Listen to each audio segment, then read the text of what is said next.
Pues bienvenidos, bienvenidas a esta segunda sesión del Noveno Pasajero aquí en la Thyssen, en el Museo Thyssen-Bornemisza, con Diego Salgado y servidora Elisa McCausland.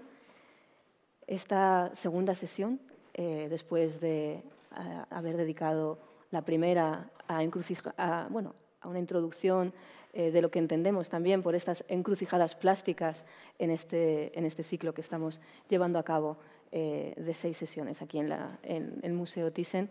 El miércoles pasado con Daniel Torres y hoy con Sergio García como invitado y desde luego con una sorpresa muy especial que él mismo introducirá después en su sesión. Nosotros, Diego y yo, queríamos, sobre todo, digamos, trazar, como hicimos en la primera sesión también, trazar este juego de por qué el cómic como medio alien, como medio mutante, porque entendemos, y nos gustará seguir insistiendo en esta idea del cómic como la manifestación expresiva más pura, encarnada en diversos medios, y creo que esta sesión dedicada a las vanguardias va a ser, desde luego, una de las también más clarificadoras en esta idea que vamos a explorar en esta sesión.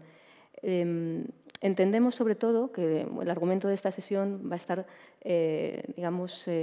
enfocada en estas corrientes de experimentación que entendemos por experimentación y vanguardia en la pintura y el cómic, esos puntos en común que vamos a ir viendo a lo largo de una serie de anotaciones que vamos a hacer también, ejemplos de vanguardia y experimentación en la colección Thyssen, como hablamos en la anterior sesión, unos ejemplos más directos, algunos y más indirectos otros, y desde luego porque entendemos que la pintura y el cómic son sobre todo pensamiento en torno a la naturaleza de uno y otro medio. Esta es un poco la filosofía que queremos trasladar en este ciclo, Thyssen, el noveno pasajero, porque entendemos y queremos también, en la medida de nuestras posibilidades, hacer comprender que tanto la pintura como el cómic son disciplinas que están pensándose constantemente a partir de su propia concreción y proyección. Y porque el Museo Thyssen, sin duda, es un espacio más que idóneo para ello. Sí, cuando empezamos a organizar, a pensar las sesiones, los contenidos de las sesiones, esta sesión de vanguardia nos pareció muy lógica, teniendo en cuenta que ahora no nos acordamos, pero cuando el Museo Thyssen, cuando la colección Thyssen se estableció en Madrid, vino a cubrir un hueco bastante importante que había en la capital y en realidad, en cierto modo, en todo el Estado, de una pintura relativa efectivamente a las vanguardias entre los siglos, la vanguardia de finales del siglo XIX y el primer tercio del siglo XX.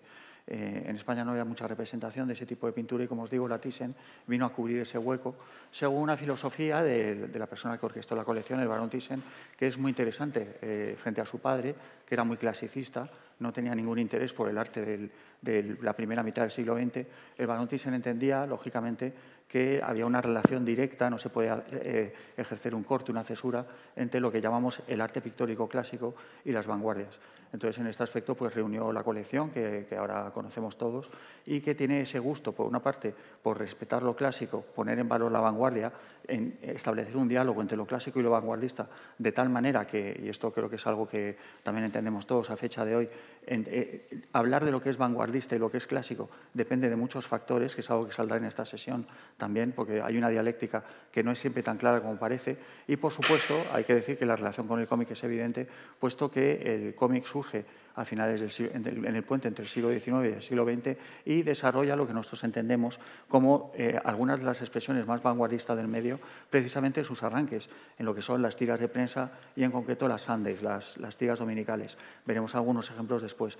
Entonces, veremos algunos ejemplos que confirman efectivamente la relación entre las vanguardias pictóricas y la vanguardia del cómic en ese tiempo tan bullicioso que es este periodo de entre siglos, pero también veremos las diferencias, porque efectivamente tampoco se puede establecer una equiparación fácil, ni sencilla, ni rápida entre lo que fueron las vanguardias pictóricas y las del cómic. Por eso traemos una serie de ejemplos.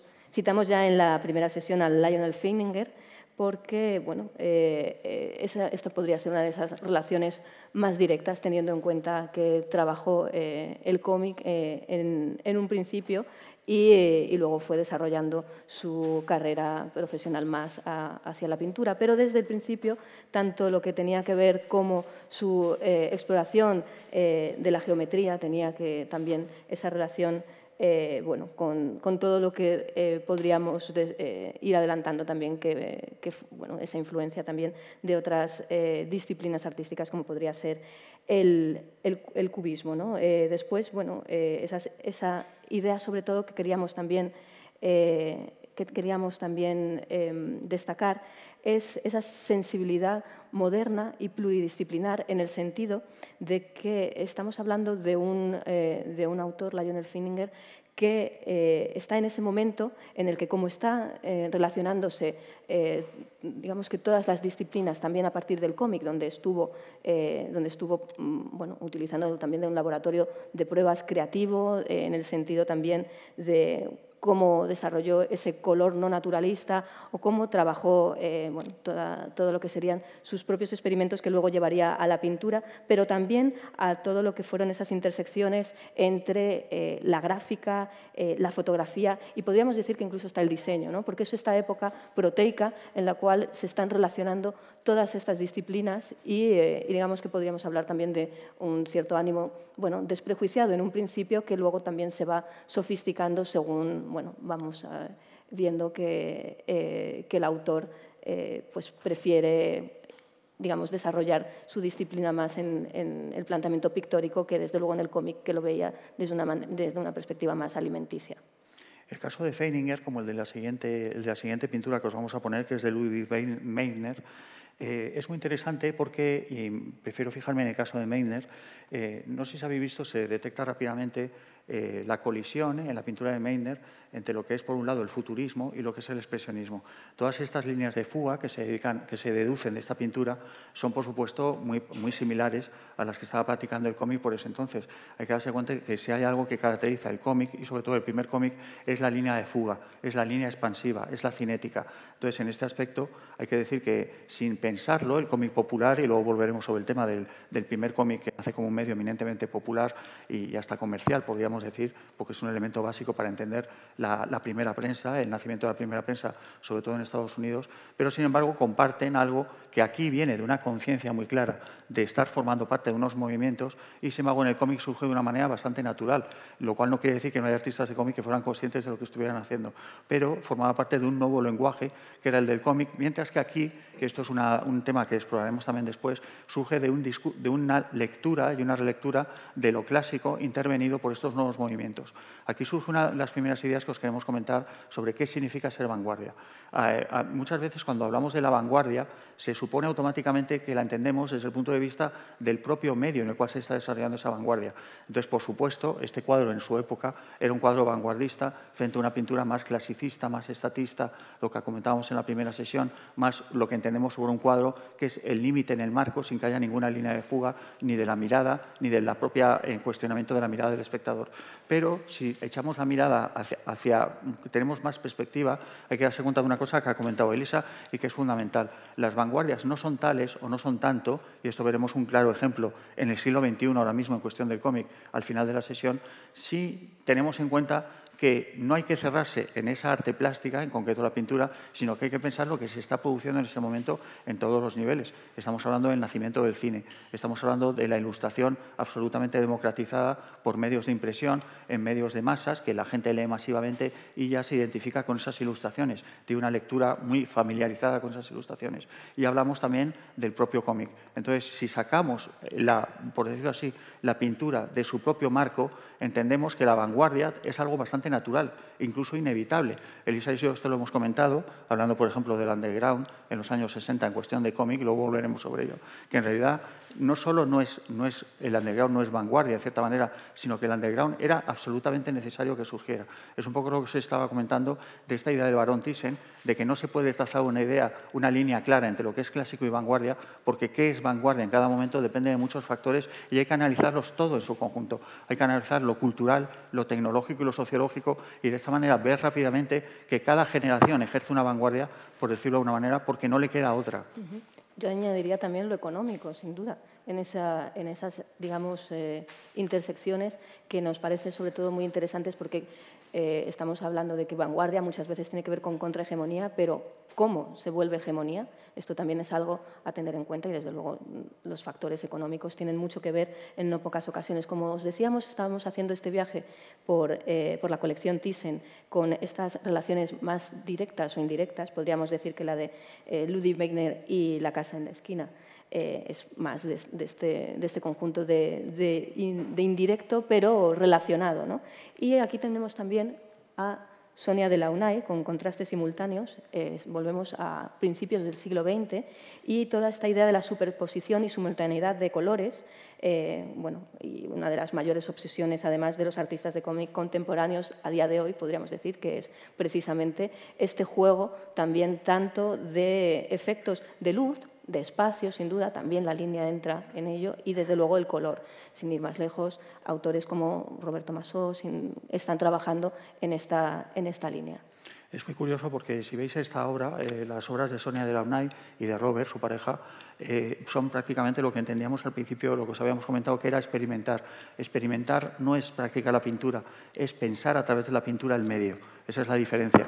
Te puedes expresar con toda libertad, de manera inconsciente, de manera sencillamente buscando expresarte a ti mismo a través de la pintura, o te puedes expresar a ti mismo pensando el medio en el cual estás trabajando. Y esto es básico para entender la obra de los Delaunay, y en esto se da lo que comentaba Elisa. Si vosotros vais ahora a ferias de cómic, y no hablamos de las mainstream, por decirlo así, que también tienen sus apartaditos, pero hablamos sobre todo del graph, de las ferias de fanzines, etcétera, entenderéis que ahora mismo, o habréis percibido que ahora mismo esta investigación en torno al color, a la simultaneidad del color, al tema de la disposición, de por qué una línea aquí, de por qué estos colores funcionan de una determinada manera, hay un proceso perceptivo, tanto en el pintor cuando lo realiza, como en el espectador. Esto es absolutamente común. Ahora mismo, después de su propio clasicismo, por decirlo así, e incluso su muerte y resurrección como medio, el cómic se está pensando a sí mismo a través de las obras de nuevos autores y autoras, y, como os digo, es absolutamente común, hasta el punto de decir que en realidad es casi, y no sé si Sergio querrá hablar de ello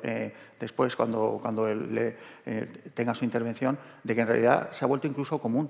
Es decir, ahora mismo es más interesante para la mayor parte de los autores, incluso los críticos, el pensamiento en torno al cómic que la simple expresión, y sobre todo la expresión narrativa que llevábamos en la primera sesión a través del medio. Esto es, por decirlo así, es un motivo para pensar que, como el cómic ha tenido, y podemos decir que estamos hablando de solo un siglo, pero el hecho es que también las cosas no circulan con el mismo sentido del tiempo que tradicionalmente, y también, por otra parte, como digo, que en realidad habría que preguntarse si el cómic de hoy sigue siendo lo que entendíamos por cómic hasta principios del siglo XXI. Entonces, es muy interesante cómo ahora le ha tocado al cómic pensarse a sí mismo, y es un proceso fascinante que incluye la línea, el color, lo que comentaba Elisa de Roberto Masó, que es auténtica experimentación, y que, sin embargo, cuando percibes lo que está haciendo Roberto Masó, tiene una lógica muy clara, muy evidente, pero, insisto, hay que salirse de coordenadas clásicas del cómic, que es fascinante. Sobre todo también porque lo reconocemos como vanguardia, en un sentido también de vanguardia codificada, que es un poco el paseo que estamos ahora realizando a partir de la colección del Museo Thyssen. Y, bueno, un poco preparándola, también comentábamos, también os habréis dado cuenta de que, digamos, no están como las obras más conocidas o como más clásicas de las vanguardias, nombres como Kandinsky, por ejemplo. Bueno, hemos optado por ejemplo, por Vilmos Huszar, con su juego de Baccarat, 1929, esta pieza, y poniéndola en relación, este juego de abstracción geométrica, con el cómic El color de las cosas de Martin Panchot, que es de este año, bueno, del año pasado, entre el 22 y el 23, desde su publicación original hasta su traducción y publicación en España. Este cómic, la ilustración que veis a la derecha, es uno de los bombazos del año, incluso a nivel popular. En países como Francia ha sido un superventas, y efectivamente es un ejemplo de que la percepción del cómic, si os fijáis bien, estamos hablando de están compuesto el cómic prácticamente de planos cenitales y de algo que podía entenderse más como gráfica que como cómic en sí mismo. Pero claro, desde comienzos del siglo XXI se han fundido de tal manera todos los conceptos de diseño gráfico, todo el tema de las herramientas digitales, el entendimiento entendimiento un poco incluso nuestro, de nuestra mirada, a través de nuestro consumo de Internet, de todos los procesos que lleva a cabo nuestra mirada con el tema pues, de los gráficos, el tema de las animaciones, etcétera, que este cómic puede parecer todavía subversivo a algunos, pero en realidad es un cómic absolutamente razonable desde el punto de vista de nuestra propia experiencia como espectadores. Y esta pintura igualmente en ese momento, este pintor que, como decía Elisa, lo hemos sacado un poco de lo común, porque en realidad hablar de Kandinsky ahora mismo tampoco se puede hablar como vanguardia, Kandinsky lo fue en su momento, pero nos gusta más sacar casos que no sean tan conocidos precisamente por esto que os estamos comentando de una depuración de la mirada. Entonces, en este aspecto, este pintor lo que está haciendo efectivamente es una abstracción geométrica de lo real para convertirlo prácticamente en una descomposición en forma pura, en líneas puras. Entonces, en este aspecto, de nuevo volvemos a la comparación entre un cómic hoy en día, que ya empieza a ser incluso mainstream, prácticamente desde lo que entendíamos antes por experimental, y lo que en su momento era vanguardia realmente, era algo rupturista. Que ahí entramos en qué significa vanguardia cuando todo es vanguardia, o cuando, digamos, estamos en esta codificación en la que es muy fácil detectar esto es vanguardia. Entonces, un poco, digamos, es la idea que también queríamos trasladar, sobre todo cuando, bueno, entendemos que, al menos nosotros entendemos vanguardia como esa idea de oponerse a lo hegemónico o jugar, invitar al juego, sobre todo, bueno, intentando dinamitar lo que entendemos por los cánones establecidos de la plástica y de la gráfica, y también bueno, quienes señalan los caminos de lo que está por venir. Por eso sí queríamos hacer esas diferencias entre cómic y pintura que vemos un poco en la clave de qué entendemos en uno y en otro por vanguardia. ¿Empiezo con pintura? Sí, sí. Bueno, en pintura sí entendemos que la vanguardia tiene que ver digamos, en esta codificación, este lugar, podemos decir un poco en este lugar común en su momento, pero vamos, que ya es básicamente historia del arte, ¿no?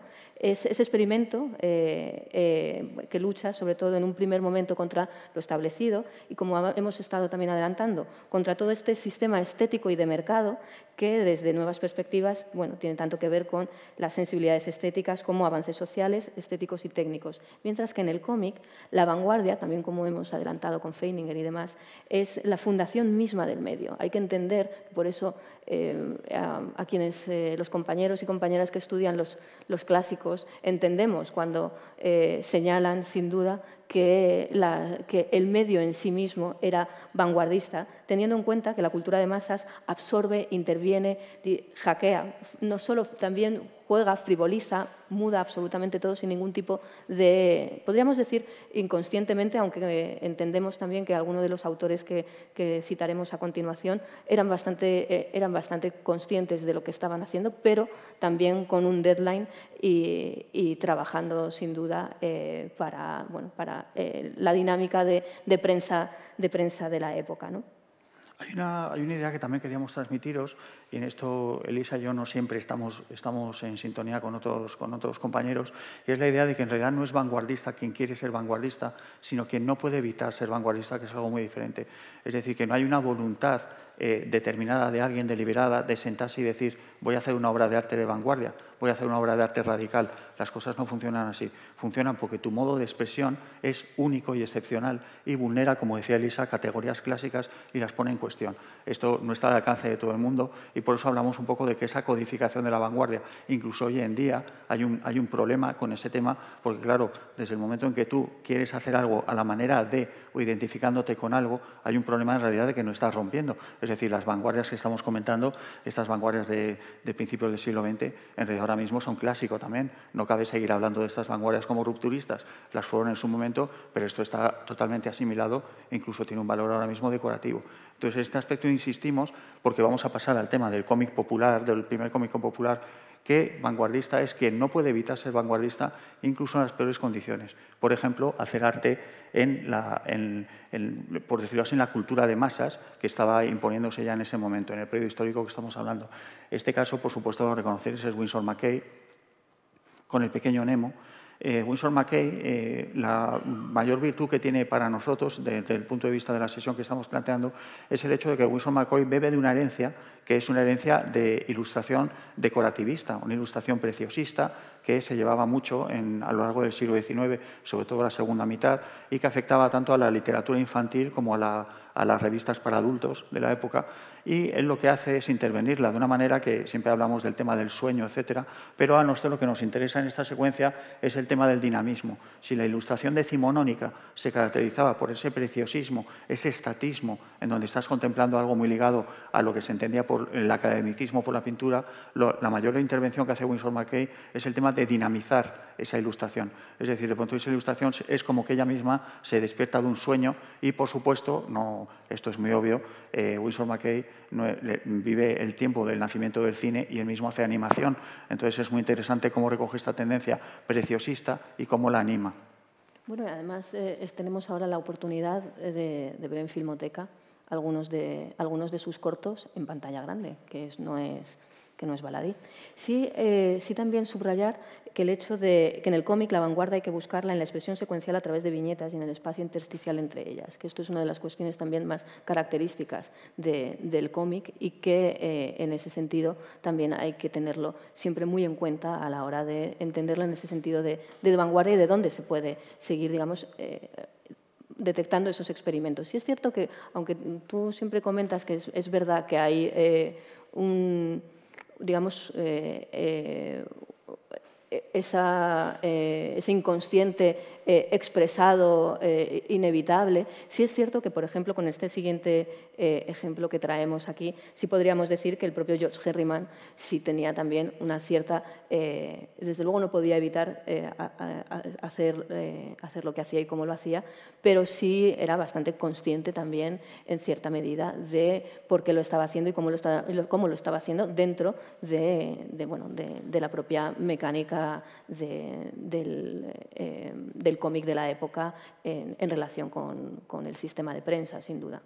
Sí, bueno, de George Herriman, de Crazy Cat, su obra magna, podíamos sacar cualquier plancha y sería una maravilla, pero esta nos parece excepcional en particular. Hay que darse cuenta de la combinación del hecho de romper con el tema de la viñeta horizontal, de verticales y horizontales, trazarla esta diagonal y trazar todo un relato a través de esta dispersión así, porque está hablando de movimiento, es decir, los personajes, está todo cayendo, es una auténtica maravilla. Elisa decía efectivamente que Herriman era consciente hasta cierto punto de lo que hacía, no era el típico autor comercial que no estaba preocupado por eso, pero hay que decirlo, en cualquier caso, lo que hizo excede con mucho incluso su propia comprensión de su trabajo dentro de lo que es la prensa.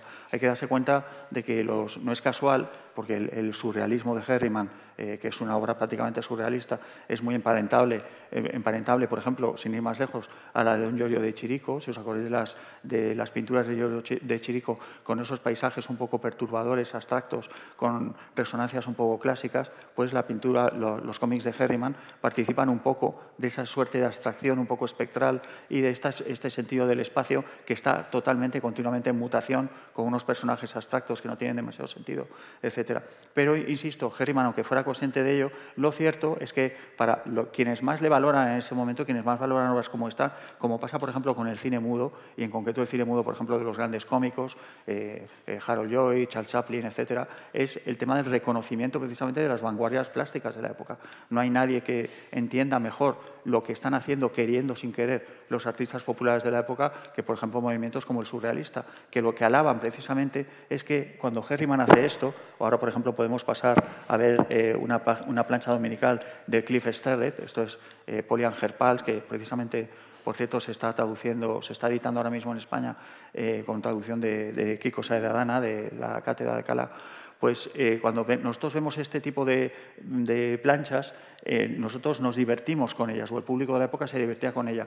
Los surrealistas sí supieron entender que en esta un poco inconsciencia, en este juego recogiendo miles de influencias, jugando a lo loco, permitiendo permitiéndote hacer lo que querías, descubriendo el medio del cómic sobre la marcha, había un valor transgresor y subversivo muy grande, porque con esto, con una plancha tan sencilla como esta, también se están rompiendo categorías estéticas y se está inventando un nuevo grafismo sobre la marcha, que era básicamente lo que estaba comentando Elisa, de cómo apelando al inconsciente, apelando al puro fluir de la expresión artística, de pronto, sin pretendiéndolo o no, tú también haces un descubrimiento que no ya es vanguardista, es pura experimentación gráfica. Luego es muy interesante hasta qué punto la cultura popular y el cómic como cultura popular ha influido a muchísimos artistas.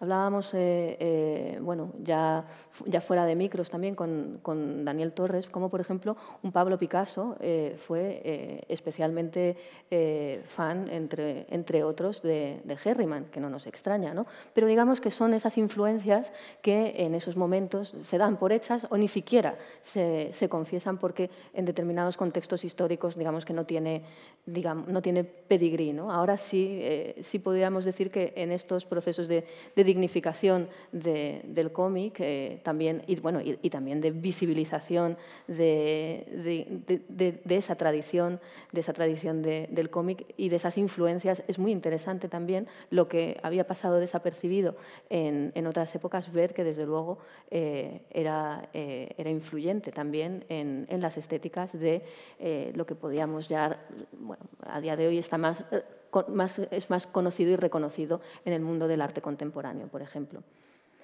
Pasamos al último ejemplo que traíamos también del cómic popular, es sin duda Will Eisner, con esa influencia evidente y maravillosa del expresionismo en un sentido también constructivista de la página que desemboca en un género, en una práctica de un género también, digamos, tan poco reconocido en cierta medida, ¿no? Pero tan comprometido y tan social como es el noir. Sí, el caso de Will Eisner lo hemos traído a colación, es un poco posterior, por supuesto, a los artistas de cómic previo que hemos citado. Estábamos hablando ya de una cierta madurez del medio y él decía que el caso de Eisner es el final que queremos poner del tema de la cultura popular como vanguardia, porque Eisner, cuando ya sabéis, algunos de vosotros sabréis que Eisner en la última fase de su obra pues es uno de los primeros apóstoles de la novela gráfica, es uno de los primeros apóstoles de lo que él llama el arte secuencial, pero lo más curioso de Will Eisner es que en realidad lo más interesante que había hecho Will Eisner como artista ya lo había hecho.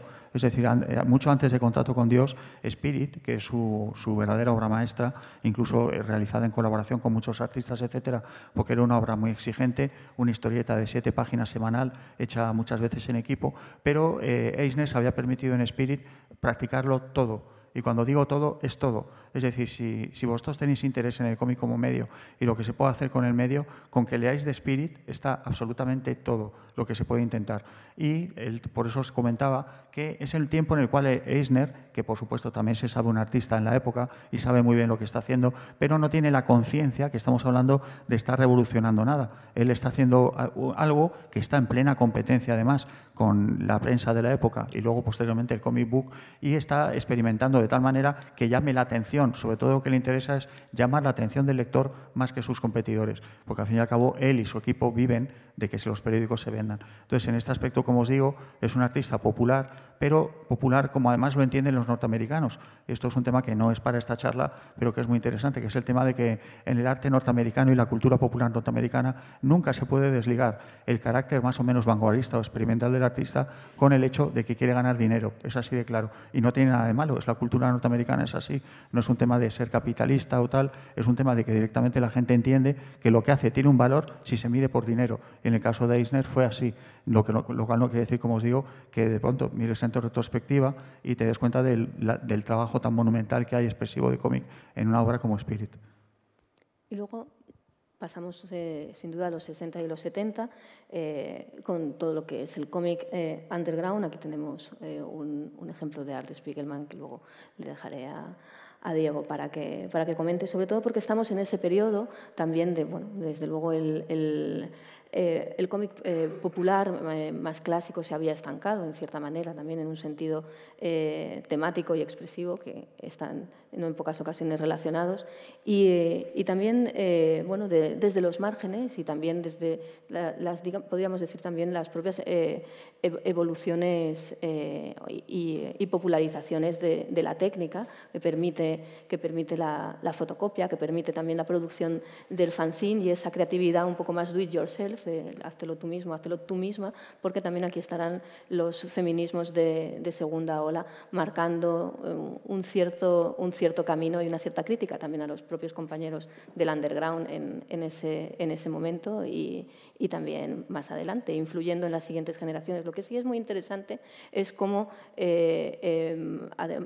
además de esta ruptura en un sentido también de crítica económica y también expresiva, sí es interesante cómo todos ellos en cierta medida también han estado influidos por los clásicos. Esto es digamos, una constante cuando, por ejemplo, una Trina Robbins o una Roberta Gregory te hablan de hasta qué punto Wonder Woman o el Pato Donald también estuvieron muy presentes en sus infancias y adolescencias, ¿no? Y marcaron también ese camino por el cómic y ese amor por la gráfica, ¿no? Pero luego también entendemos que está toda esa innovación en el sentido de la apuesta por el collage, por todo también las influencias también pictóricas y fotográficas que van a influir sin duda en la manera de también plantear a nivel expresivo, incluso grotesco, lo que antes pues era más acomodado y sobre todo agradable, bonito, ¿no? Digerible. Lo que es curioso también es cómo hasta qué punto el underground luego devino en indie y en cierta medida también ha tenido su propia doma o su propia establecimiento dentro de los propios canales del cómic hasta nuestros días. Así que, ¿qué es underground hoy? Que es una gran pregunta también. Porque también en el underground entendemos una estética, también pasa un poco como con la vanguardia, sin duda. Entendemos también que hay un lugar común del underground y el quiero hacer underground o quiero ser underground, un poco ahí, te vuelvo a dar un poco a ti la razón, Diego, por mucho que quieras, a lo mejor querer ser underground ya es a lo mejor algo, no voy a decir sospechoso, pero sí curioso. Es un poco lo que hablábamos antes. Hay una frase de Parque Jurásico que la habéis escuchado, que es la vida se abre camino. Bueno, pues en el arte y en la plástica. Le quiero mucho por haber hecho esto. No sabéis lo que es convivir con un crítico de cine, el cual dice que mi generación, que nos criamos en los 90, dice que Parque Jurásico, estando Tiburón, que somos una generación perdida. Pero esto me enorgullece. Pues... como os decía, el underground puede parecer muy revolucionario en un primer momento, cuando surge entre los 60 y los 70 toda esta cultura de las autopublicaciones, del fanzine, el aprovechamiento de una nueva técnica, de nuevo, que revierte en un arte, que es el tema de la reprografía, la fotocopia, el cómic grapado, que se distribuye mano a mano en librerías especializadas en la época de la contracultura y tal. Pero en realidad, si uno lo piensa bien, el underground era, como os decía antes, necesario que surgiera. No cabía otra, porque efectivamente el cómic convencional, sobre todo en Estados Unidos, estaba muerto. Es decir, después de una serie de acontecimientos en los 50 relacionados pues, con la autocensura, las cazas de brujas, el propio ecosistema mainstream de la cultura y la sociedad norteamericana, prácticamente al medio no le quedaba otra que reinventarse a través de este underground, de este feísmo, de esta, como decía Elisa, esta complicidad entre lo irónico, lo amable y lo crítico con la tradición previa del cómic. Y no hay más demostración de que el underground básicamente en realidad constituye al final una parte más del cómic norteamericano, que es que su asimilación por el mainstream es rapidísima. De hecho, ya cabe hablar de que se insurge entre los 60 y los 70, en los años 80 el underground se ha convertido en indie, que es algo muy diferente y que en realidad ya nos lleva hasta nuestros días, que es algo que reconocemos como diferente, pero dentro de un orden y de una escala económica que en realidad es muy similar. No se trata de que tú estés fuera del sistema, estás dentro pero a otra escala, y eso ya no es ser vanguardia ni experimental. Esta ilustración de Art Spiegelman me gusta muchísimo, es muy inteligente por parte de Spiegelman, que es un tío muy lúcido, siempre ha sido muy lúcido en torno a su entendimiento del cómic, porque si os fijáis bien, él lo que ha hecho es en la viñeta de dentro, que es un cómic, le está diciendo a la chica al creador de cómic, pero por favor, ¿cómo puedes pensar pensar que el cómic sirve para autoexpresarte. Es la típica crítica que se hacía antes al cómic, que era un medio banal, no servía como expresión artística. Y lo que ha hecho Spiegelman, además a través de la revista, que es RAW, si veis ahí, se parte desde el mundo, desde el universo de lo pictórico al del cómic, es establecer una línea directa entre lo que es precisamente la pintura, el gran arte clásico, que nadie se atrevería a dudar que es un medio expresivo para el artista, y el cómic. Y lo hace a través, como os digo, de la revista que él creó con su mujer y que fue una de las primeras experiencias prácticamente de llevar el underground a algo más sofisticado, que es lo que os vamos a comentar, porque era este underground brusco, rudo, grotesco, feísta, que por ejemplo podía ejemplificar un Robert Crumb entre los 80 y los 90, muda a algo más que, como os decíamos, es un poco lo que llamamos indie, y que representa, por ejemplo, estas planchas tan bonitas que son de Manfred Sommer, que es un artista español de cómic que ahora no es muy recordado.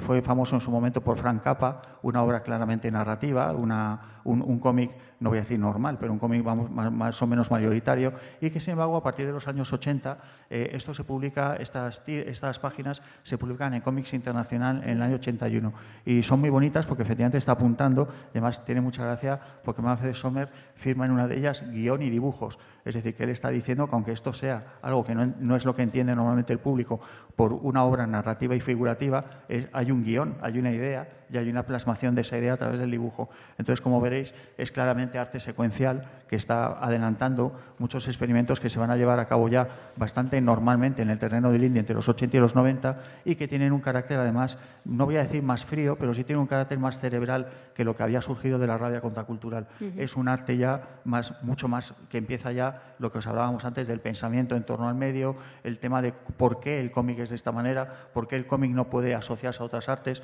por qué no puede fluir realmente como otras artes y ser otro modo de expresión. De hecho, el mismo Sommer abandona el cómic y se vuelca en la pintura. El resto de su vida Sommer hará pintura. Entonces hay una correspondencia, como en el caso de Feininger, entre empezar el cómic e ir dando un salto bastante lógico también hasta acabar derivando en la pintura. Y es el momento, por supuesto, en el cual surge, estamos ya en los 90, en el que surge prácticamente la gran figura de lo que entendemos hoy por cómic como artefacto de pensamiento, que es Chris Ware.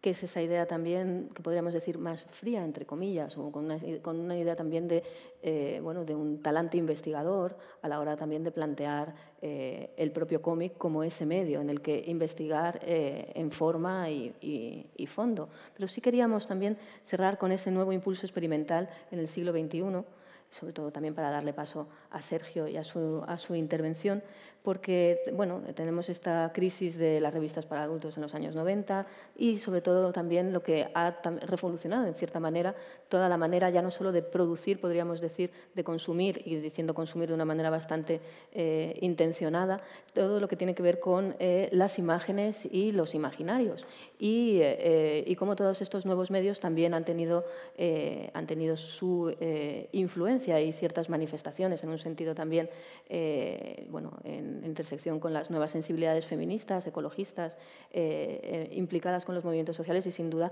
con la nueva última ola, surgimiento, yo diría que podríamos decir, dos últimas olas de autoras de cómic que también beben, digamos, de todos los medios que ahora mismo están a disposición. De una manera también volvemos un poco inconsciente, en el sentido de que estamos hablando del medio cómic, de esta creatividad del artista enfocada en un planteamiento, el querer o poder hacer un cómic, pero sobre todo ver que luego ese lenguaje tiene que ver con una influencia clarísima del audiovisual, de la animación y las estéticas digitales. Y en ese sentido, por eso también ser también muy conscientes a la hora de identificar con lo que estábamos comentando desde el principio de esta sesión. ¿Qué entendemos por vanguardia hoy y de dónde llegan y cómo llegan esas influencias que podemos detectar, que podemos también trasladar, digamos, podemos definir en las diferentes manifestaciones de las últimas generaciones y, bueno, valorar si de verdad es vanguardia o no, en el sentido también de por dónde pueden indicar que van a ir los tiros futuros. Y en ese sentido ya cerramos nuestra intervención y le damos la bienvenida a Sergio García para que tome asiento.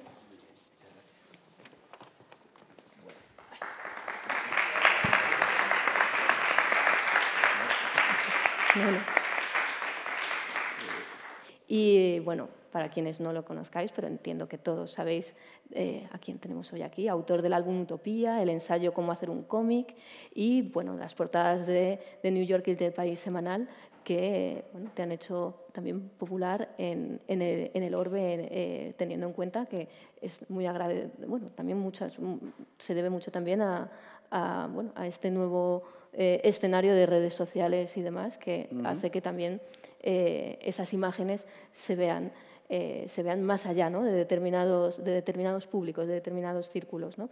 Premio Nacional de Ilustración en 2022 y sí que hemos querido, bueno, su último cómic junto a Antonio Altarriba y Lola Moral, que es compañera compañera creativa porque me encanta, pues es una dupla creativa de mucho tiempo y el color de Lola es siempre maravilloso. Aquí marida, que es como se suele decir en otros ámbitos, y aquí es, creo que certero. Como decía, el último cómic junto a Antonio Altarriba, El cielo en la cabeza, también junto a Lola, ahí hay trío.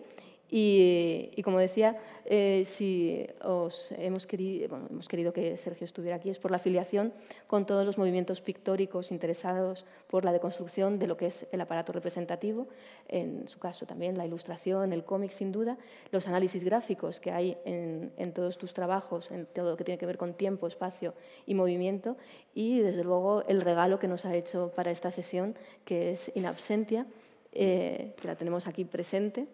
Y que, bueno, cedida además por la Galería Cayón. Así que lo que nos vas a traer hoy aquí es una explicación de este retrato del Museo Thyssen. Sí, eso es.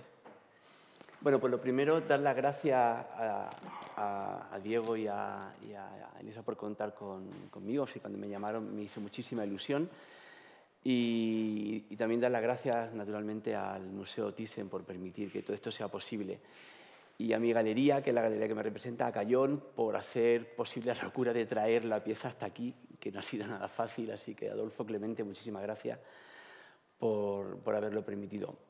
Bueno, cuando Elisa y Diego me propusieron participar, enseguida yo, que soy una persona muy osada y un poco descerebrada, dije, pues igual puedo hacer una obra que sea o que retrate al Thyssen. Esto es algo que ya había hecho con anterioridad y ahora veremos cómo. Y responde un poco a las expectativas que yo tengo desde un tiempo a esta parte en trabajar en obras de gran formato en el que se apliquen códigos que no necesariamente tienen que ver con el lenguaje del cómic tradicional, ni siquiera con lo de la ilustración. Son obras en las que se da un paso de un dibujo más comunicativo a un dibujo más especulativo y en el que se quiere jugar con el espectador de una forma distinta a cómo se juega con el lector. Y sobre todo son obras que desbordan el formato tradicional que, como sabéis, muy desde el principio, muy desde Sinfonía Gráfica, a mí ya como que me venía agobiando, ¿no? El cómic para mí ha sido, como dice Álvaro Pons, una cárcel del papel en el que a veces me he sentido cómodo y otros he necesitado romper con el formato y poder expandirlo. La primera ocasión en que eso se me permitió fue en una exposición que hice en el Centro José Guerrero, en el que se intervino los muros del museo, y en los que por primera vez, bajo la producción de Paco Baena, que fue el que tuvo la idea, en realidad no se estaban exponiendo obras ya realizadas pues en formato de cómic tradicional o en ilustración para luego colgar en la pared y que el espectador pueda ver los originales, sino que eran piezas producidas por y para el museo.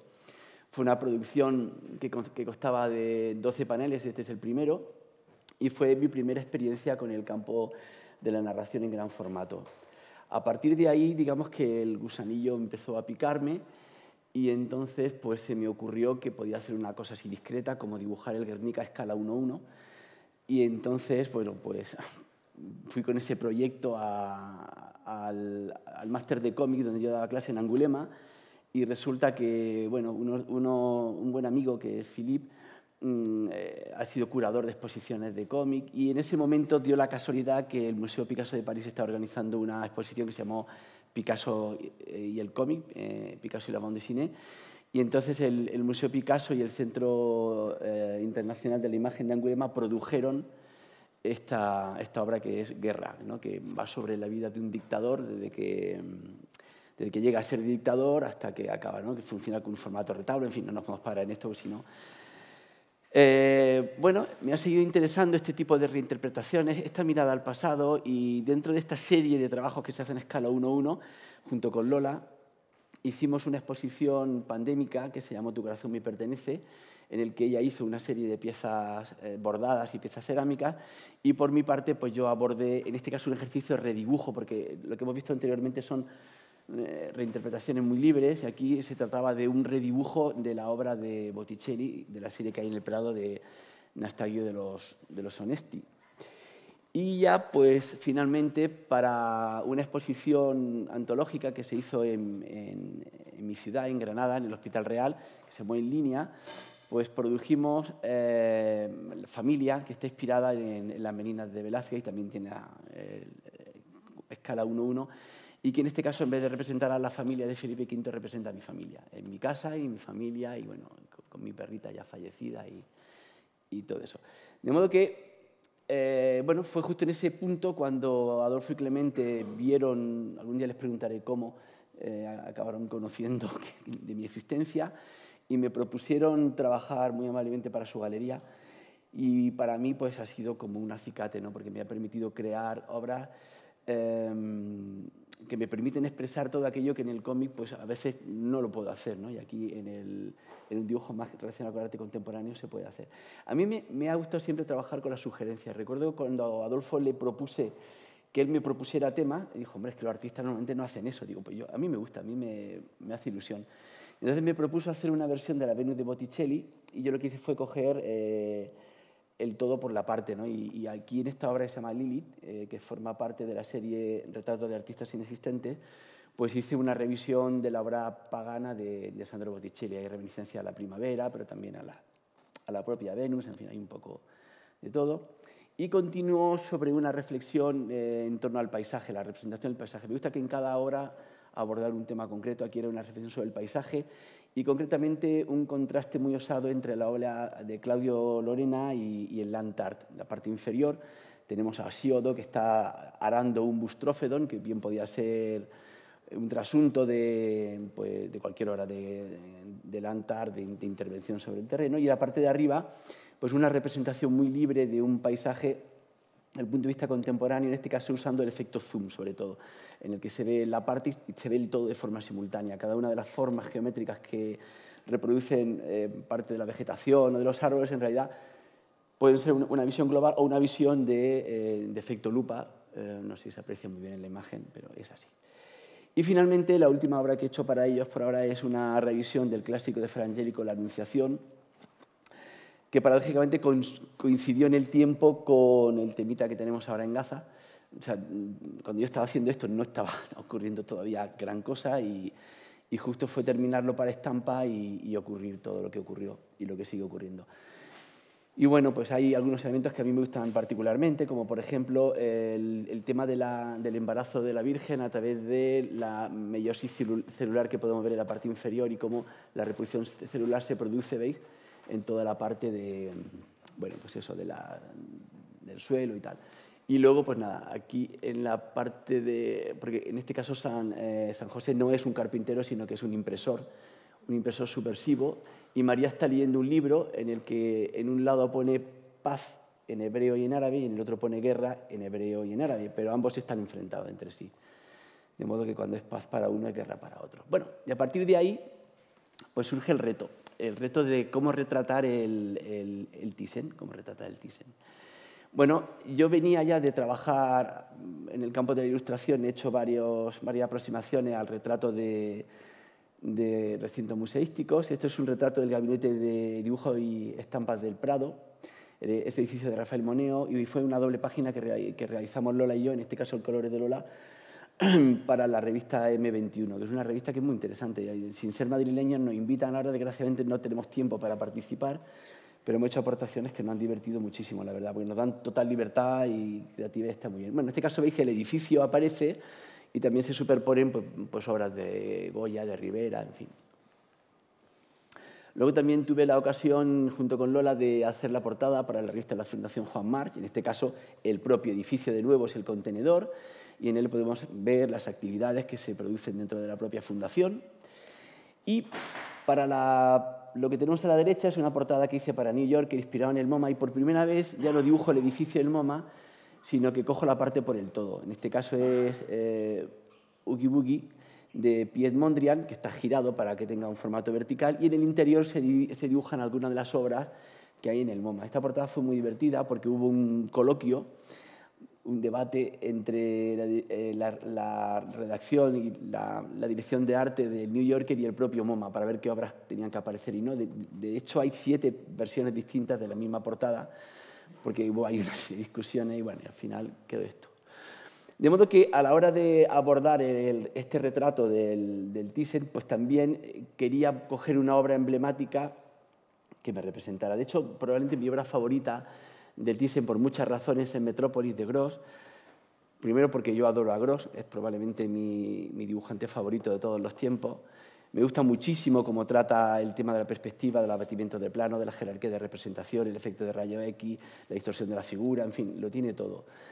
Pero era ya muy obvio, quiero decir, trabajar con Gros y con esta obra que es monumental y que, bueno, que yo adoro, me parecía como que podía quedarse en una repetición, casi en un redibujo que no me aportaba gran cosa, ¿no? Y es entonces cuando pienso que la casa giratoria de Paul Klee es otra de mis preferencias dentro del museo, esta obra pequeñita de tela pegada sobre masolita o sobre cartón, no sé, no recuerdo muy bien la base.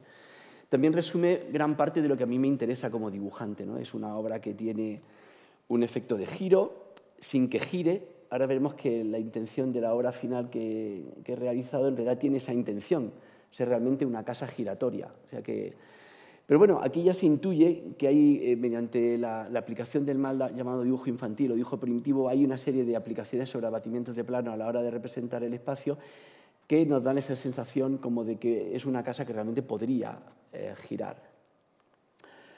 Es algo que yo ya había usado. De un tiempo a esta parte tengo cierta tendencia a esa mirada al pasado y a cómo intentar leer en el pasado para hacer mi propia obra.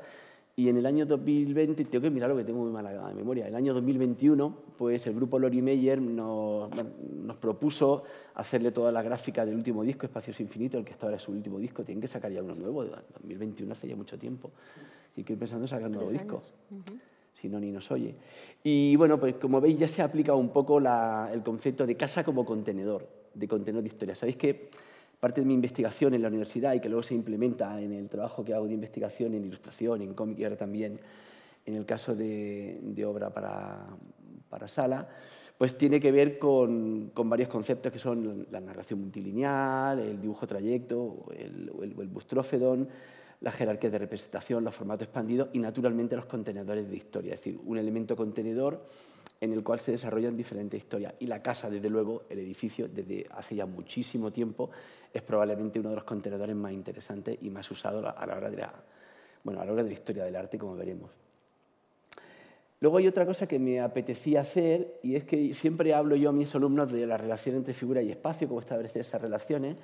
Y bueno, hace poco hubo en Granada una exposición de José Manuel Ballester, que es Premio Nacional de Fotografía, y su obra se basa básicamente, bueno, esta parte de su obra se basa en coger clásicos de la pintura, vaciarlos de contenido de figura y quedarnos solamente con el espacio. De modo que, uniendo la casa giratoria con este tipo de trabajo, es como surge la aproximación en absentia.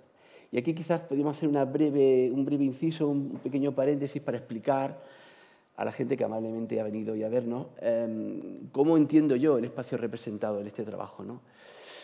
Podríamos partir del dibujo arquitectónico clásico, ¿no?, en el que tenemos una planta y un alzado, que normalmente es un ejercicio que los arquitectos hacen para poder transponer la idea a la obra final, ¿no? y en el que las medidas son exactas, evidentemente se tienen que reproducir y tienen esa función, ¿no? de trabajar con ese plano de abatimiento. Pero ese plano de abatimiento que a mí me gusta muchísimo, el dibujo arquitectónico siempre me ha fascinado, me parece bello en sí mismo. O sea, yo veo un plano y enseguida sufro una pequeña excitación porque me parece hermoso, es una obra hermosa. Y estos dibujos de Monéo lo son, además. Pero a mí personalmente me interesa más esto. Esto que tenéis aquí es un dibujo que es un fresco que se encuentra ahí en el British Museum y es el dibujo de un estanque de un jardín egipcio. Y es especialmente fascinante porque vemos de forma simultánea cómo ellos, sin ningún tipo de complejo, aplicaban los abatimientos de plano y de modo que podemos ver tanto la planta como el alzado de forma simultánea. Pero no solamente hay un ejercicio de dibujo de planta y alzado de forma simultánea, porque en realidad es un dibujo de concepto, están plasmando un concepto, sino que ya también encontramos el abatimiento de plano y el giro. O sea, aquí ya encontramos un claro precedente a la obra de Paul Klee, porque si os dais cuenta, tenemos esta disposición de los árboles, esta posición, y aquí tenemos otra disposición de árboles. Entonces, ahí hay un pequeño movimiento, un giro de movimiento mediante esos usos de abatimiento de plano que a mí me parecen efectivamente fascinantes. Y es este tipo de concepto, el de abatir planos sobre el espacio de representación, con el que he jugado para la representación del espacio gráfico del Thyssen. Algo parecido a lo que ocurre aquí. En este dibujo de la tumba de Senefer, pues vemos eso, ese juego de la representación de los edificios, pero también de las plantas. Sobre todo, uno de los temas que más me interesan últimamente y que están presentes en prácticamente todas mis últimas obras, que es el Hortus Conclusus, el jardín cerrado. El concepto del jardín cerrado siempre me ha gustado muchísimo, como una especie de representación idílica, de carácter idílico, de representación de la naturaleza. Bueno, como he comentado, otro de los conceptos básicos que rigen la obra es el que sea realmente un cuadro giratorio. De hecho, ahora, cuando hemos llegado, estaba puesto en otra de sus posibles posturas. Y David García Senjo, que está aquí presente en la sala, me ha dicho: oye, a mí me gusta más el otro punto de vista. Y sobre la marcha, muy amablemente, con ayuda de personas del museo, hemos cogido y le hemos dado la vuelta.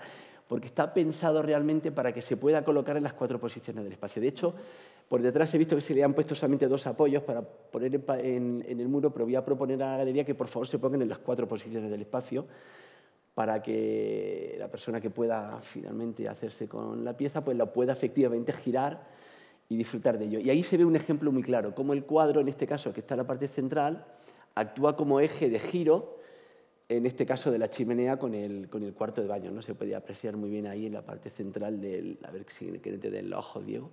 Ahí en la parte central del cuadro. Bueno, el proceso de creación de la obra es el siguiente. Esto parte de un boceto preexistente. A mí me tocó el año pasado ser jurado de un premio de arquitectura que se da por parte del Colegio Oficial de Arquitectos de Granada. Entonces, bueno, pues se reúnen, no sé si es cada 3 años, para ver cuáles son las mejores obras que se han ejecutado en la provincia o por arquitectos granadinos. Y siempre nombran a alguien de la cultura para que forme parte del jurado. Y a mí me hizo mucha ilusión porque la arquitectura siempre me ha gustado mucho.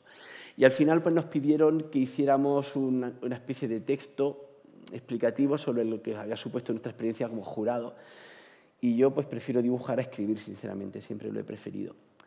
Y entonces pues, hice esta especie de retrato. Siguiendo con el juego que yo ya venía haciendo para Cayón, pues hice un dibujo muy rapidito, que es este de aquí, que es el retrato de una casa inexistente, en el que ya se planteaban esos juegos. Jugar con el dibujo de la arquitectura, con los abatimientos de plano y con los efectos de giro dentro de ese abatimiento. De modo que a mis colegas arquitectos les desconcertara cuando vieran el dibujo. Era una especie de broma visual para que cuando yo intentara entender el dibujo tuvieran que decir: ¡ay, pero esto gira, esto no es posible!, ¿no? Y bueno, pues dentro de esa broma me pareció que tenía mucho juego y que podía dar un juego interesante. Y cuando se nos propuso, o yo me autopropuse el reto de hacer el retrato para el Thyssen, pues creí que podía evolucionar esa pieza para ver hasta dónde podíamos llegar. Entonces se redibujó completamente, se rescaló y enseguida se vio que era necesario añadir la parte inferior para que la rotación fuera completa, ¿no? De modo que tuviéramos una cara, podríamos decir, norte y sur, y luego finalmente añadir elementos a las facetas del este y del oeste. Este es el proceso de creación aproximadamente. Yo de vez en cuando voy haciendo pantallazos. Todo el trabajo de dibujo previo yo lo hago digitalmente en una tableta, en un iPad, en un programa que se llama Procreate, y me siento muy cómodo porque me permite trabajar con la geometría de una forma muy acertada. La geometría forma parte ya de mi forma de dibujar desde hace unos años y, no sé, seguramente seguiré haciéndolo en el futuro, pero nunca se sabe, porque igual puede virar todo hacia lo orgánico. Pero bueno, aquí podéis apreciar un poco cómo es mi forma de trabajar. Yo normalmente no hago el dibujo de una sola vez, ni tengo un boceto que lo resume todo así a lápiz y luego hago un trabajo de línea, sino que suelo trabajar de una forma muy conceptual. Una vez que tengo la base, la carcasa, en este caso el contenedor, voy pensando exactamente qué quiero, cómo quiero dotar de contenido a cada una de las partes y me gusta ir reposando, que el dibujo repose, y cuando lo tengo claro abordo prácticamente sin encaje de lápiz, voy abordando cada una de las partes según me va apareciendo, ¿no? Y todas se van autocompensando, se van equilibrando, o al menos es la intención que ocurra así, hasta el trabajo final de línea, que es este que tenéis aquí, ¿no? Que fue el trabajo ya final de la pieza. Una vez que esto está hecho, enseguida, pues, teniendo en cuenta que son obras que están generadas para ser vistas en gran formato, pues lo que hago es una impresión con... Ah, bueno, esto es otra. Sí, se me ha olvidado que esto es aquí. Aquí tenéis un poco la forma que está concebido. En color rojo es el punto de vista ideal en cada una de las posiciones, ¿no? Aquí tenemos la cara o la posición norte con toda la parte del dibujo que está orientado para ser visto en esta posición. Aquí tenéis la cara, en este caso de rotación sería la este o la oeste. Aquí tendríamos la parte sur y aquí podemos ver la parte este, efectivamente. Bueno, una vez que esto estaba claro, de hecho, ya te digo, está pensado para que se pueda colocar así, para que el que tenga el cuadro, la persona que tenga el cuadro, luego pueda girarlo y cuando se canse de una postura le pueda girar, y yo creo que funciona muy bien en las 4 posiciones del espacio. A partir de ahí, el siguiente paso fue hacer una aproximación a color. Nunca había metido nada de color en la obra que he hecho para Cayoni, pero esta obra me lo pedía y probablemente de ahora en adelante lo va a llevar. Entonces hice un boceto digital pensando en cómo se podía trabajar. Yo no soy un gran colorista, yo me considero ante todo dibujante y siempre trabajo con Lola, es la que se encarga del color, y en este caso pues le rodé una paleta que es una paleta clásica para nosotros, estos tonos rosa, azul grisáceo y este violeta también como así agrisado. Lo hemos venido usando en Caperucita Roja, por ejemplo, y en alguna que otra ilustración para El País también. Y son colores que a mí me funcionan muy bien y con los que yo me manejo muy bien. Entonces hice toda la preproducción de color también para dejarlo preparado para poder hacer luego la obra final con acrílico. Este sería el dibujo final, pero también podía haber sido este o podía haber sido cualquier otro. O sea, con combinación de 3 colores, yo creo que pueden funcionar bien y pueden dar lugar a un montón. Uy, hay un cambio de color brutal entre la pantalla y lo que se ve luego ahí, pero bueno. Sí.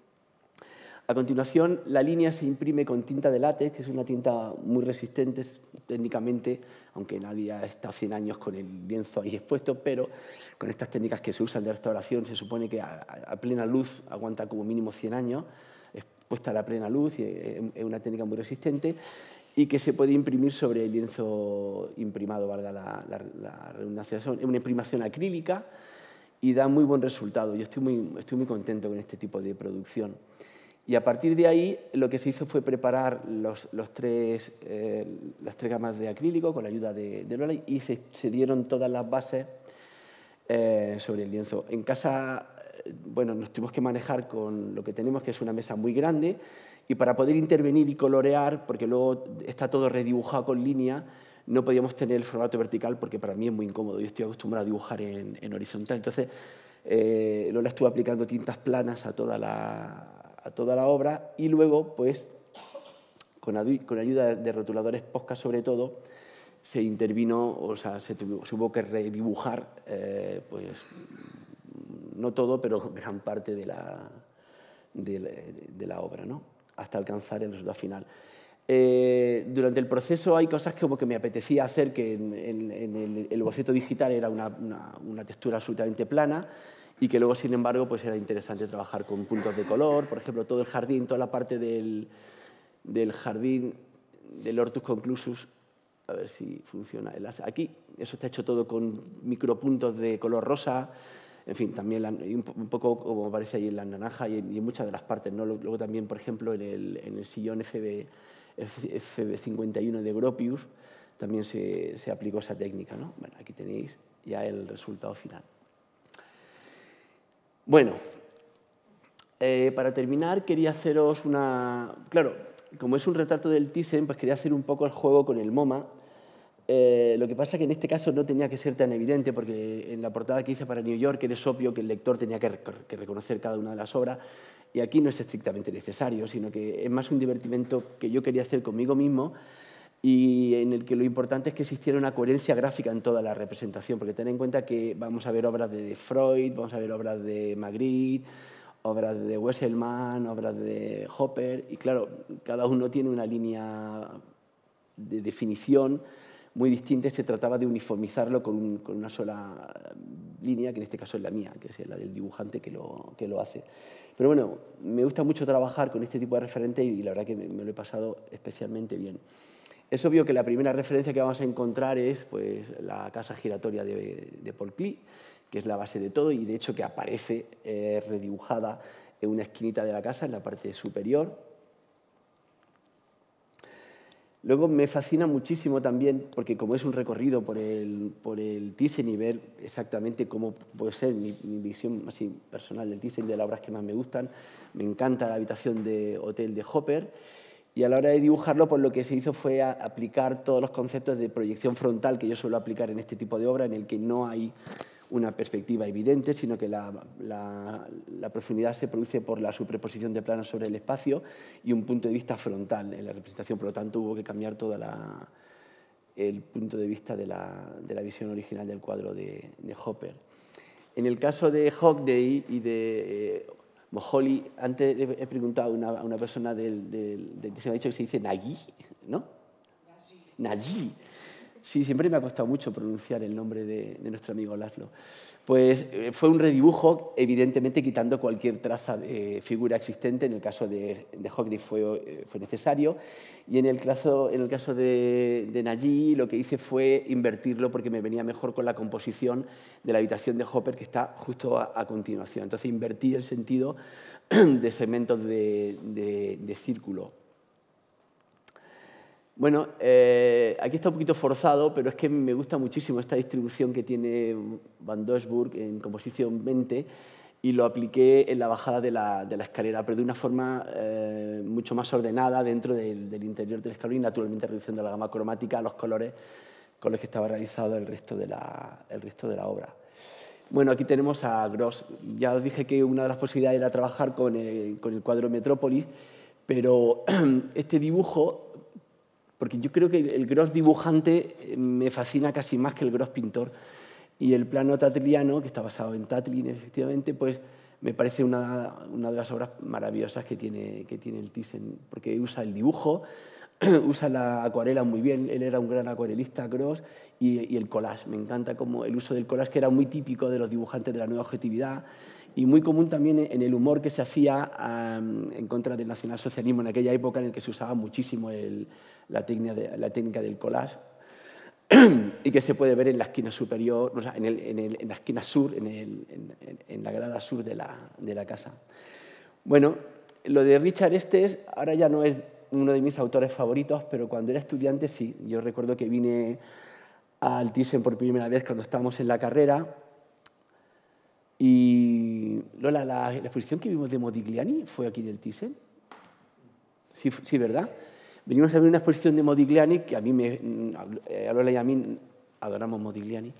Pero bueno, recuerdo que las cabinas de Richard Estes me gustaron muchísimo. De hecho, ahora me impresiona menos este tipo de dibujo, pero también quería rendir un homenaje tanto a las cabinas telefónicas como a Nedix, esta hamburguesería tan maravillosa que también está aquí. Y bueno, unirlo en una sola imagen.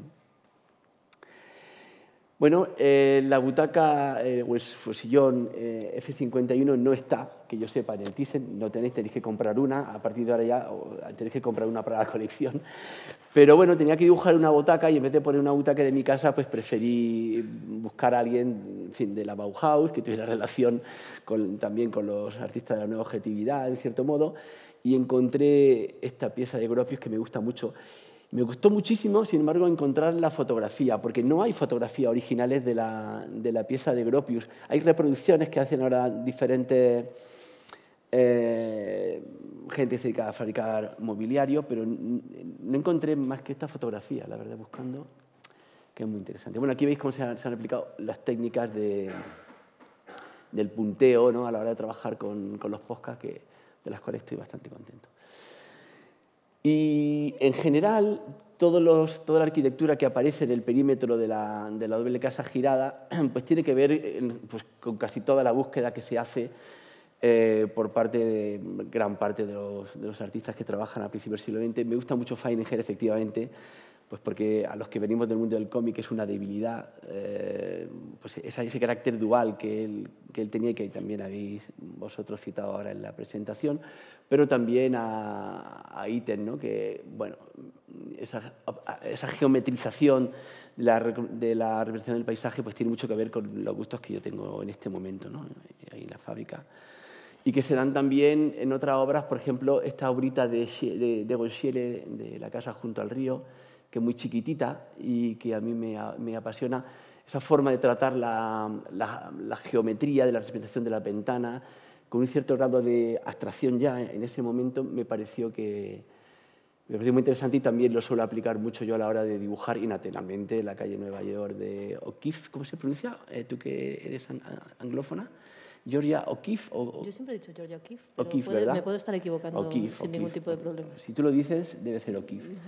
Ese punto de ver esa distorsión así, que en este caso yo lo hago siempre también desde una proyección frontal, ¿veis? En la parte de ahí, en realidad no llega a ser un punto de fuga como el que O'Keeffe aplica en su obra, sino que es más bien una transposición, usando la proyección frontal, de una sensación de proyección perspectiva.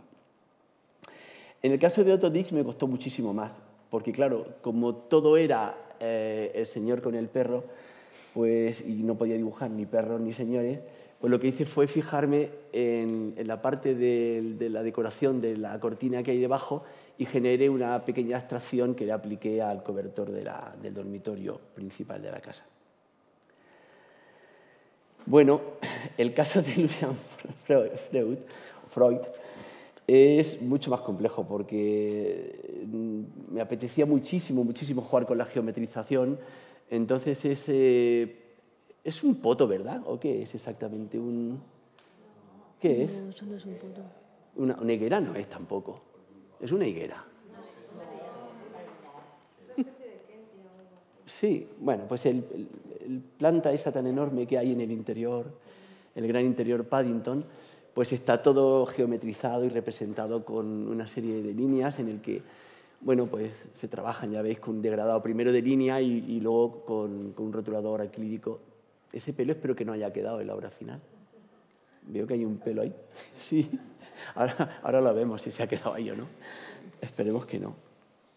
Y bueno, está también Mondrian presente. ¿Alguien sabe verlo ahí en la obra? A Mondrian. ¿Lo veis? Claro, forma parte de la estructura de la arquitectura. Lo que hice fue coger de nuevo, como el MoMA, una microparte por el todo, ¿no? Entonces forma parte del dibujo que, a su vez, aloja a Hopper y a Wesselmann. En la parte de arriba tenemos a Hopper con la muchacha cosiendo a máquina, y en la parte inferior a Wesselmann, que es probablemente del que más cercano estoy en este momento, por ese uso de la geometría y esas formas planas que son tan interesantes. Naturalmente está también Magritte. No es uno de mis artistas favoritos, pero bueno, había que ponerlo.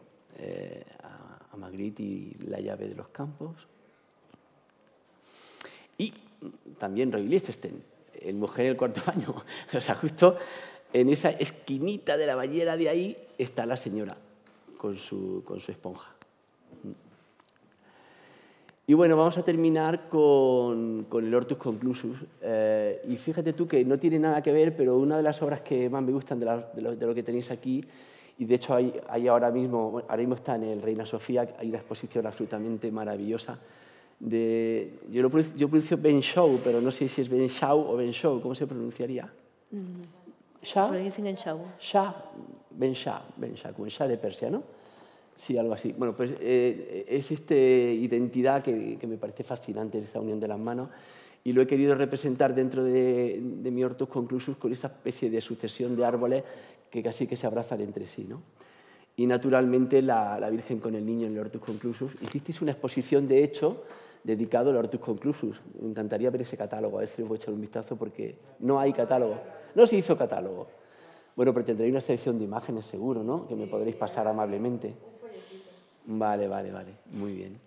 Y bueno, pues eso, el Hortus Conclusus pues lo he tratado no solamente aquí, sino que aparece en las dos partes, hay 2 jardines, 2 Hortus Conclusus, pero también aparece en el cuadro de Lilith. De hecho, aquí tenéis a la serpiente y se ha sustituido la manzana por naranjos, pero también en el cuadro de María, y en este caso con la expulsión de Adán y Eva, hay una representación del Hortus Conclusus, y naturalmente toda la parte superior de Hesíodo es un enorme Hortus Conclusus. ¿Veis? Aquí tenéis a la serpiente en diálogo con Hesíodo, en negociación con Hesíodo. Y ya está, es todo lo que quería contaros.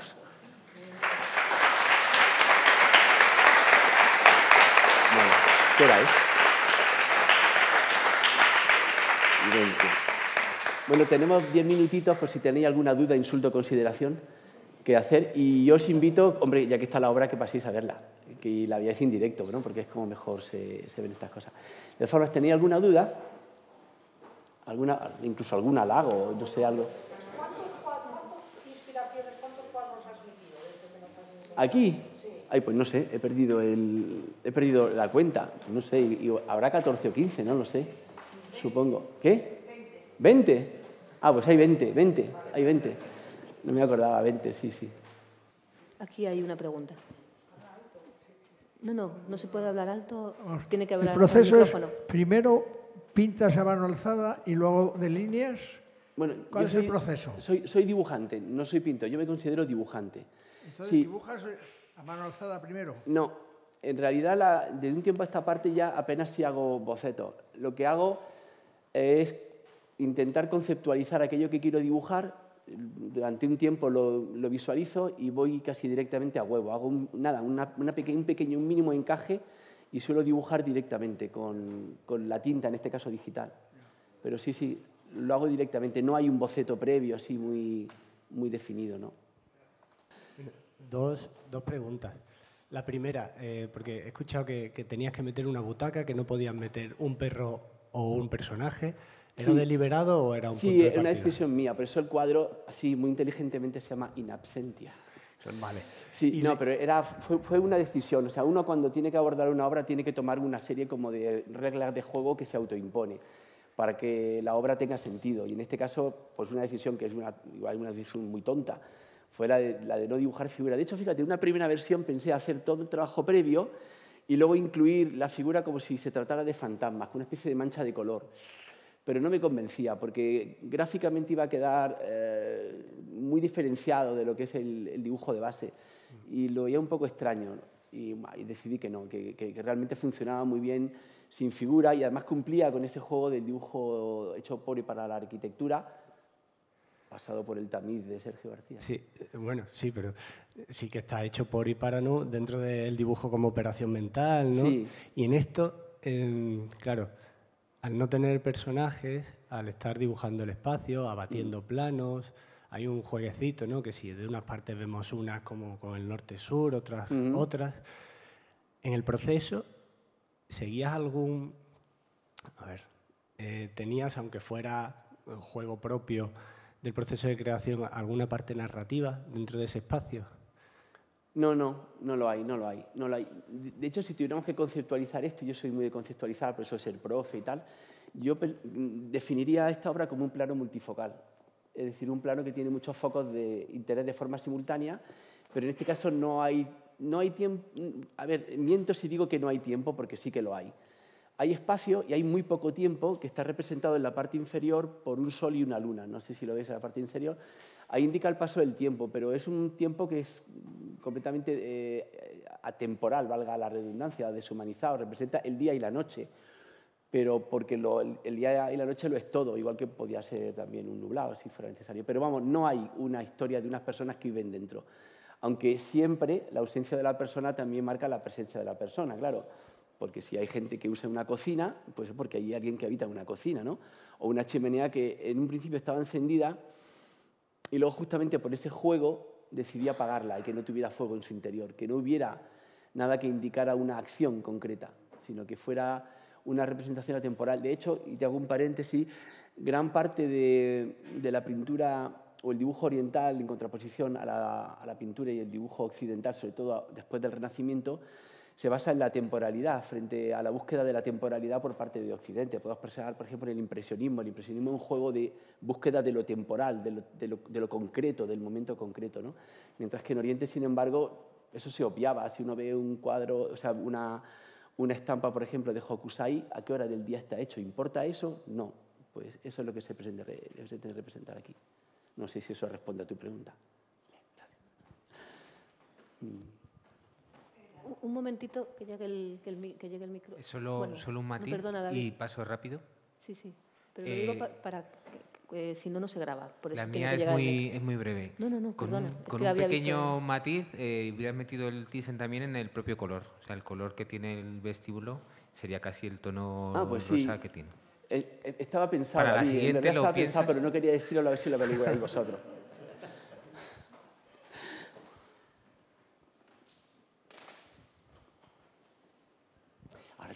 Muchísimas gracias, muy interesante todo. Quería preguntarte un poquito en la línea de la gama que has utilizado. Bueno, ya me has dicho el rosa. ¿Siempre utilizas estas gamas suaves, tenues, desvaídas? No necesariamente. No. ¿Y aquí por qué te decantas por esta gama?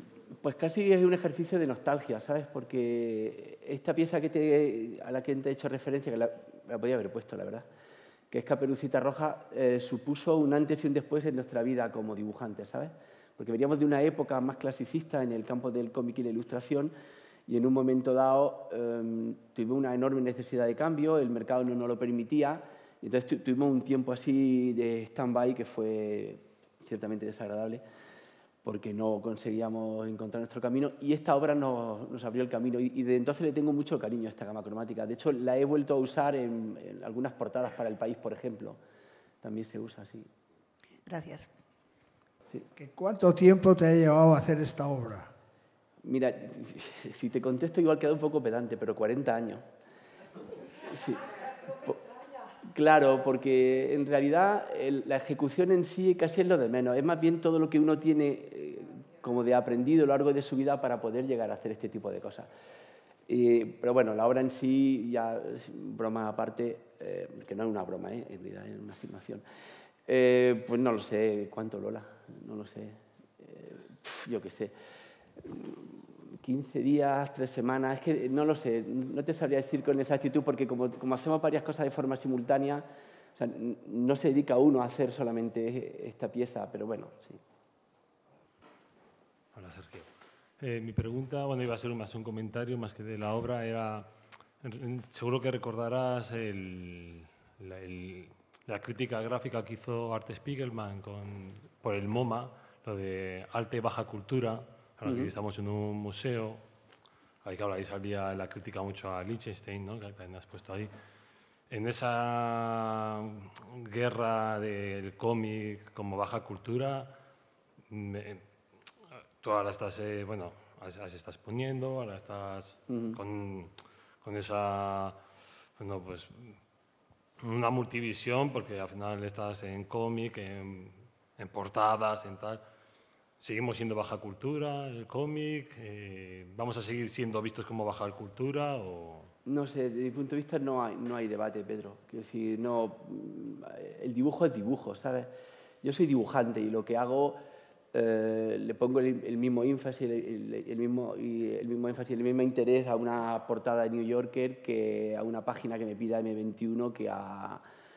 Yo qué sé, que cuando le hago un dibujo a mi primo, ¿sabes? Quiero decir, intento ser dibujante y trabajar de una forma honesta, haciendo lo que yo creo que debe hacer. Son otros los que categorizan luego si eso es vanguardia, alta cultura, bajo cultura, si es una porquería o si es algo que merece la pena.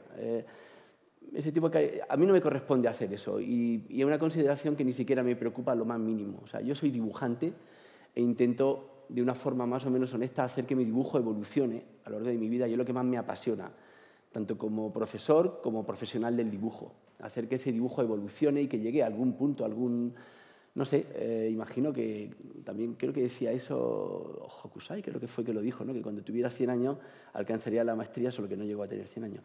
Bueno, pues no sé, imagino que es un camino que nunca termina y es una búsqueda, y justo esa búsqueda es la que a mí personalmente, y creo que a gran parte de mis compañeros, y aquí tenemos algunos muy memorables, que es lo que nos gusta, intentar ver cómo contar lo mismo de una forma distinta, avanzar, hacer que nuestro dibujo evolucione. Que eso se considere pieza para galería, pues bueno, tengo la suerte de que mi galerista sí lo ven, y por lo tanto ahí está en galería. Pero antes, o al mismo tiempo, se hace como una portada por una revista. ¿Y qué diferencia hay? Yo no la veo, sinceramente no la veo. Desde fuera, cuando los contratos, desde fuera, pues eso, el museo, hay como un mayor respeto ya, ¿no? Decía, no creo, Pedro, no creo que haya un mayor respeto. Yo creo que el mismo respeto, no sé, hay mucha gente que cuando uno hace una pieza para una revista y lo lee muchísima gente, también tiene una enorme aceptación. Es distinto. Sinceramente no veo una diferencia, de verdad, más allá de la percepción que los demás le quieran dar a esa obra. Igual no estáis de acuerdo conmigo, pero vamos, en fin, esa es mi visión. No, solo un pequeño apunte. Nosotros en la anterior sesión hablamos del tema de la alta y la baja cultura en relación con el cómic, y la verdad es que creemos efectivamente que es un debate que está bastante superado, claro, por muchas razones, y luego también hay que decirlo por un tema, y esto es un tema que no se habla muy a menudo, y es que lo que se solía llamar alta cultura está en una crisis muy profunda ahora mismo. No sé si leísteis hace poco en una entrevista en Lecturas, el suplemento cultural, un director de orquesta que decía, cuando le volvían a hablar de que el público joven no se acercaba a la música clásica, etcétera, y el tema de la alta y la baja cultura, decía que ya le gustaría a él ahora mismo tener la predominancia que tiene mucha cultura popular. La alta cultura, por ejemplo, este era un director de orquesta alemán, habla de que en Alemania ese paraíso de la música clásica, etcétera, que la música clásica tiene un gravísimo problema de asistencia, de subvenciones, de ayudas, etcétera. Entonces se ha roto mucho todo lo que llamábamos alta y baja cultura. Ese debate hay que ponerlo bastante en cuarentena ahora mismo. Bueno, ¿algo más? Pues nada, si queréis bajar a ver la pieza. Muchísimas gracias.